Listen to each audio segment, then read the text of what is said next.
എല്ലാവർക്കും നമ്മുടെ പുതിയ വീഡിയോയിലേക്ക് സ്വാഗതം. ഇന്നത്തെ നമ്മുടെ റെസിപ്പി ഒരു ബ്രേക്ക്ഫാസ്റ്റ് കോംബോയാണ്. അരി കുതിർക്കോ മാവ് റെസിയാനൊന്നും വെക്കേണ്ട ആവശ്യമില്ല. രാവിലേക്ക് നമുക്കൊരു 10-15 മിനിറ്റുള്ള റെഡിയാക്കിയിട്ട് എടുക്കാൻ പറ്റിയ നല്ല ടേസ്റ്റി ആയിട്ടുള്ള, അതുപോലെ തന്നെ നല്ല സോഫ്റ്റ് ആയിട്ടുള്ള ഒരു നീർദോശയും, അതുപോലെ തന്നെ വളരെ ഈസി ആയിട്ടുള്ള നല്ല രുചിയുള്ള ഒരു കറിയുടെ റെസിപ്പി കാണിക്കുന്നുണ്ട് ഇതിൽ. അപ്പോൾ നീർദോശയൊക്കെ ഉണ്ടാക്കിയിട്ട് നിങ്ങൾക്ക് റെഡിയാക്കിയിട്ടില്ലെങ്കിൽ ഈ ഒരു രീതിക്കൊന്ന് ചെയ്ത് നോക്കിക്കോളൂ കേട്ടോ. നല്ല പെർഫെക്റ്റ് ആയിട്ട് നമുക്ക് ഇതുപോലെ ചെയ്തിട്ടെടുക്കാൻ പറ്റും. അപ്പോൾ ഇതെങ്ങനെയാണ് തയ്യാറാക്കുന്നതെന്ന് നമുക്കൊന്ന് കണ്ടു നോക്കാം. ഈ ഒരു വീഡിയോ കണ്ടുകൊണ്ടിരിക്കുന്ന സമയത്ത് നിങ്ങൾക്ക് ഇഷ്ടപ്പെടുവാണെങ്കിൽ മറക്കാതെ തന്നെ ഒരു ലൈക്ക് ബട്ടണും കൂടെ ഒന്ന് ക്ലിക്ക് ചെയ്യണേ. ചാനലൊന്ന് സബ്സ്ക്രൈബ് ചെയ്ത് സപ്പോർട്ടും കൂടി ചെയ്യുക.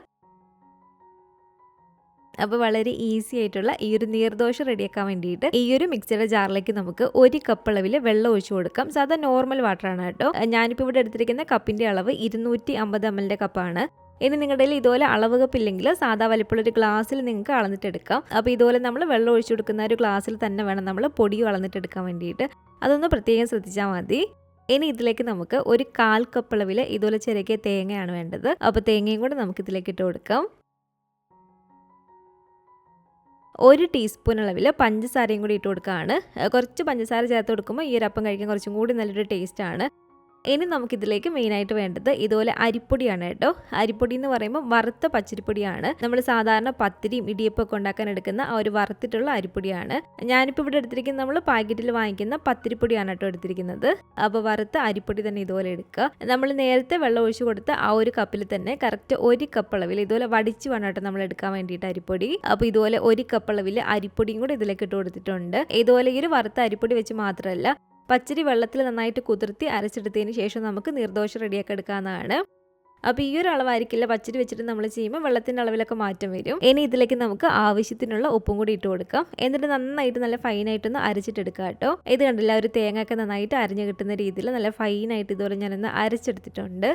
ഇത് നമുക്ക് വേറൊരു പാത്രത്തിലേക്ക് ഇതുപോലെ ഒന്ന് ഒഴിച്ചു കൊടുക്കാം.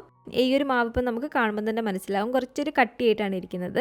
നമ്മൾ സാധാരണ അപ്പമൊക്കെ ഉണ്ടാക്കാൻ വേണ്ടിയിട്ട് മാവ് റെഡിയാക്കുന്ന ആ ഒരു രീതിക്കല്ല കേട്ടോ നീർദോശയ്ക്ക് വേണ്ടിയിട്ട് നമ്മൾ മാവ് റെഡിയാക്കിയിട്ട് എടുക്കുന്നത്. വെള്ളം കുറച്ച് ഏറെ ഒഴിച്ചു കൊടുത്ത് മാവ് കുറച്ച് ലൂസായിട്ടിരിക്കണം. നീർദോശയ്ക്ക് വേണ്ടിയിട്ടുള്ള ഒരു മാവിൻ്റെ ഒരു കറക്റ്റ് ഒരു പരുവം. ഇനി നമുക്കിതിലേക്ക് കറക്റ്റ് 1 കപ്പ് വെള്ളം കൂടി ഒഴിച്ചു കൊടുക്കണം കേട്ടോ. നമ്മൾ ആദ്യം വെള്ളവും പൊടിയൊക്കെ എടുത്ത ഒരു കപ്പിൽ തന്നെ വേണം ഇതുപോലെ 1 കപ്പ് അളവിൽ വെള്ളം കൂടി ഒഴിച്ചു കൊടുക്കാൻ വേണ്ടിയിട്ട്. എന്നിട്ട് നന്നായിട്ട് ഇതൊന്ന് മിക്സ് ചെയ്തിട്ട് എടുക്കുക. 1 കപ്പ് അരിപ്പൊടിയും 1/4 കപ്പ് തേങ്ങയ്ക്കും നീർദോശയ്ക്ക് വേണ്ടിയിട്ട് നമുക്ക് കറക്റ്റായിട്ട് വേണ്ടി വരുന്നത് 2 കപ്പ് അളവിൽ വെള്ളമാണ് കേട്ടോ. പിന്നെ നമ്മളൊക്കെ എടുക്കുന്ന പൊടിയുടെ അനുസരിച്ച് ചിലപ്പോൾ 1-2 ടേബിൾ സ്പൂണൊക്കെ കുറഞ്ഞോ കൂടിയൊന്നും ഇരിക്കാം. എന്നാലും ഏകദേശം 1 കപ്പ് അരിപ്പൊടിക്ക് 2 കപ്പ് വെള്ളം തന്നെയാണ് നമുക്ക് ഇതിലേക്ക് ആവശ്യമായിട്ട് വരുന്നത്. അപ്പോൾ ആദ്യം 1 കപ്പ് വെള്ളം ഒഴിച്ചു കൊടുത്തിരുന്നു. വീണ്ടും ഇതുപോലെ 1 കപ്പ് വെള്ളം കൂടി ഒഴിച്ചു കൊടുത്തിട്ട് കറക്റ്റ് ആ ഒരു പാകത്തിന് ഞാനൊന്ന് മാവ് റെഡിയാക്കി എടുത്തിട്ടുണ്ട് കേട്ടോ. വെള്ളത്തിൻ്റെ അളവ് കറക്റ്റ് ആണെങ്കിൽ നല്ല പെർഫെക്റ്റ് ആയിട്ട് നമുക്ക് നീർദോശ റെഡിയാക്കി എടുക്കാൻ പറ്റും കേട്ടോ. അപ്പോൾ നീർദോശയ്ക്ക് വേണ്ടിയിട്ടുള്ള ഈ ഒരു മാവ് ഇവിടെ റെഡി ആയിട്ടുണ്ട്. ഇത് നിങ്ങൾക്ക് കാണുമ്പോൾ തന്നെ മനസ്സിലാകും കുറച്ച് നല്ല ലൂസായിട്ടാണ് ഈ ഒരു മാവ് ഇരിക്കുന്നത്. ഇതാണ് കേട്ടോ ഇതിൻ്റെ ഒരു കറക്റ്റ് ഒരു പാകം. ഇനി ഇതുപോലൊരു പാൻ നമ്മൾ അടുപ്പത്ത് വെച്ചിട്ട് നന്നായിട്ടൊന്ന് ചൂടാക്കിയിട്ട് എടുക്കുക. അത്യാവശ്യം നല്ല ചൂടുണ്ടായിരിക്കണം കേട്ടോ ഈ ഒരു പാന്. എങ്കിൽ മാത്രമേ നമ്മുടെ ഒരു നീർദോശയ്ക്ക് ഒരു കുത്തു പോലെ ഒരു ഹോള് വരത്തുള്ളൂ. നമ്മൾ ഈ ഒരു പാനിലേക്ക് മാവ് ഒഴിച്ചു കൊടുക്കുന്നതിന് മുമ്പ് വീണ്ടും നന്നായിട്ടൊന്ന് മിക്സ് ചെയ്തിട്ട് എടുക്കുക. എന്നിട്ട് ഇതുപോലെ നമുക്ക് മാവൊന്ന് ഒഴിച്ചു കൊടുക്കാം. സാധാരണ നമ്മൾ അപ്പം ഉണ്ടാക്കുന്ന പോലെ പതിയങ്ങ് മാവ് ഒഴിക്കുകയല്ല, കുറച്ച് ഹൈറ്റിൽ നിന്നായിട്ട് ഇതുപോലെ നമ്മൾ പെട്ടെന്ന് സ്പീഡിൽ വേണമെങ്കിൽ ഒഴിച്ചു കൊടുക്കാൻ വേണ്ടിയിട്ട്. ബാക്കി ഒരു ഫില്ലാകാനുള്ളിടത്തൊക്കെ നമുക്കൊരു മാവ് ഒഴിച്ചു കൊടുക്കാം ഇതുപോലെ കുറച്ച്. അപ്പോൾ ഇതുപോലെ മാവ് ഒഴിച്ചു കൊടുത്തതിന് ശേഷം ഇപ്പോൾ ഹൈ ഫ്ലെയിമിലാണ് കിടക്കുന്നത്. ഇനി നമുക്കിത് മീഡിയം ഫ്ലെയിമിലേക്ക് വെച്ച് കൊടുത്തിട്ട് വേണമെന്ന് കുക്ക് ചെയ്തിട്ട് എടുക്കാൻ വേണ്ടിയിട്ട്. അപ്പോൾ ഒരു സൈഡിൽ നിന്ന് കുക്കായി വരുമ്പോഴത്തേക്കും ഇതുപോലെ നമുക്കൊന്ന് മറിച്ചിട്ട് കൊടുക്കാം കേട്ടോ. സാധാരണ നീർദോശ സെർവ് ചെയ്യുന്നത് മടക്കി എടുത്തിട്ടാണ്. അപ്പോൾ നമ്മൾ ഇതുപോലെ മറിച്ചിട്ട് കൊടുക്കാതെ അത് മടക്കി എടുക്കുകയാണെങ്കിൽ എന്താ പറ്റുന്നത് വെച്ചാൽ അത് തമ്മിൽ ഒട്ടിപ്പിടിക്കും. നമ്മളിത് കഴിക്കാനൊക്കെ എടുക്കുമ്പോഴത്തേക്ക് അതങ്ങ് ഒട്ടിയിരിക്കും എല്ലാം കൂടെ. നമ്മൾ ഇതുപോലെ മറിച്ചിട്ട് കൊടുത്തൊരു 30 സെക്കൻഡ് മാത്രം കുക്ക് ചെയ്താൽ മതി ആ ഒരു സൈഡും കൂടി. നമ്മളത് കഴിക്കുന്ന സമയത്തൊക്കെ ആണെങ്കിലും എല്ലാം നല്ല വിട്ട് കിടക്കും. അപ്പോൾ ഇതുണ്ടല്ലോ ഇതിവിടെ റെഡി ആയിട്ടുണ്ട്. ഇതൊരു പാത്രത്തിലേക്ക് ഇതുപോലെ മാറ്റിയിട്ട് ജസ്റ്റ് ഇതിന് ചൂടൊന്ന് കുറഞ്ഞതിന് ശേഷം ഇതുപോലെ നമ്മളൊന്ന് മടക്കിയിട്ടെടുക്കുക. വീണ്ടും നമ്മളിത് രണ്ടാമത്തേത് ഒഴിച്ചു കൊടുക്കുമ്പോഴും ഈ ഒരു മാവ് നന്നായിട്ടൊന്ന് മിക്സ് ചെയ്യുക ആദ്യം. അതിനുശേഷം വീണ്ടും ഹൈ ഫ്ലെയിമിലേക്ക് വെച്ച് കൊടുത്തിട്ട് ഇതുപോലെ നമ്മൾ കുറച്ച് ഹൈറ്റിൽ നിന്നായിട്ടൊന്ന് ഒഴിച്ചു കൊടുത്താൽ മതി. ഇതുപോലെ ഒഴിച്ചു കൊടുത്തതിന് ശേഷം മീഡിയം ഫ്ലെയിമിൽ വെച്ച് കൊടുത്തിട്ട് ആ ഒരു സൈഡിൽ നിന്ന് കുക്ക് ചെയ്തിട്ട് എടുക്കുക.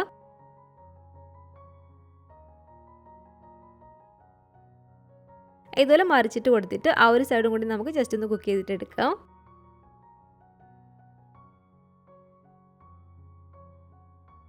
എന്നിട്ട് ഇതുപോലെ ഒന്ന് മടക്കി എടുക്കാവുന്നതാണ്. അപ്പോൾ ഈ ഒരു സെയിം രീതിയിൽ തന്നെ നമുക്ക് എല്ലാം ഒന്ന് ചുട്ടിട്ടെടുക്കാം കേട്ടോ.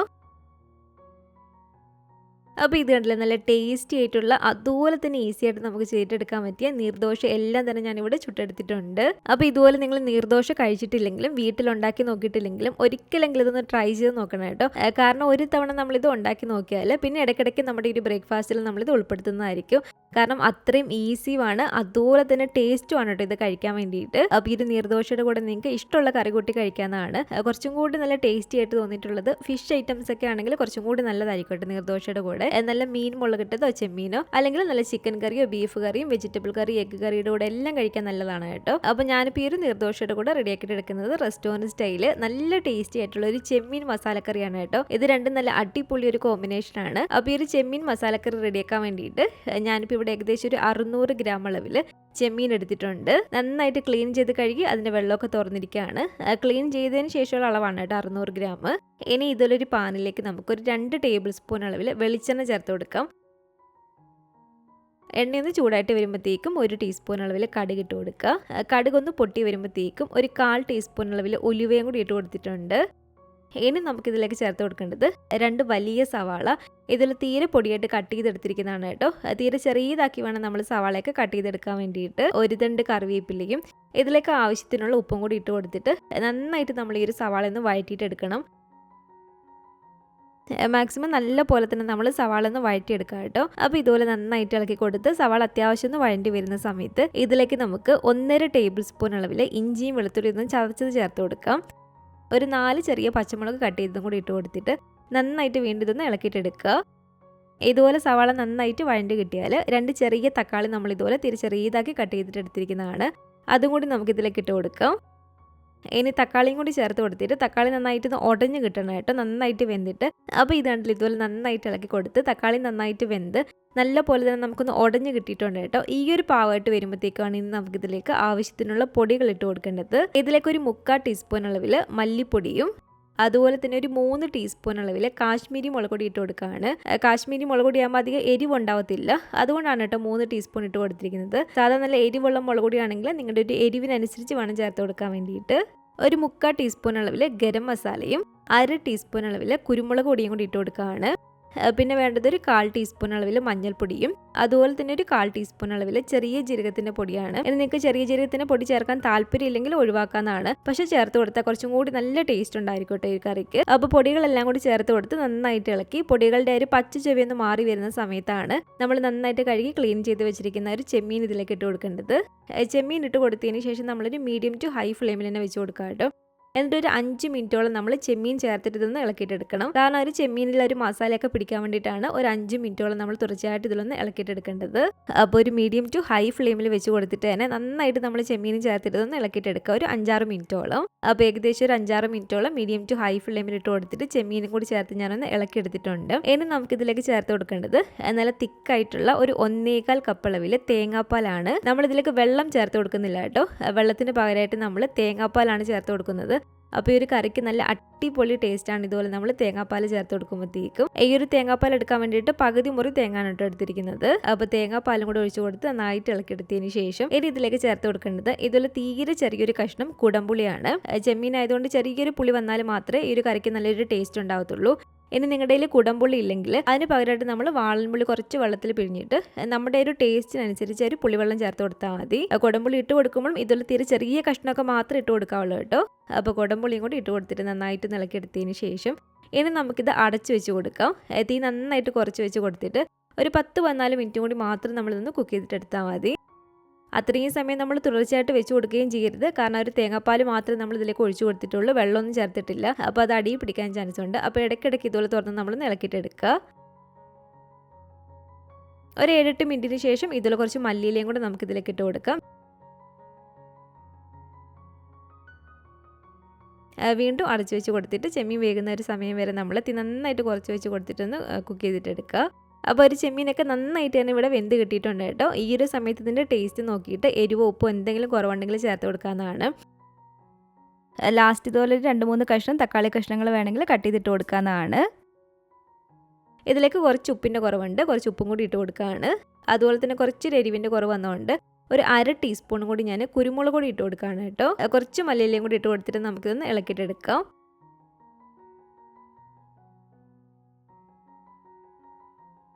ലാസ്റ്റ് ഇതുപോലെ കുറച്ച് പച്ച വെളിച്ചെണ്ണ കൊണ്ട് ഒഴിച്ച് കൊടുത്താൽ നല്ല ടേസ്റ്റ് ആയിരിക്കും.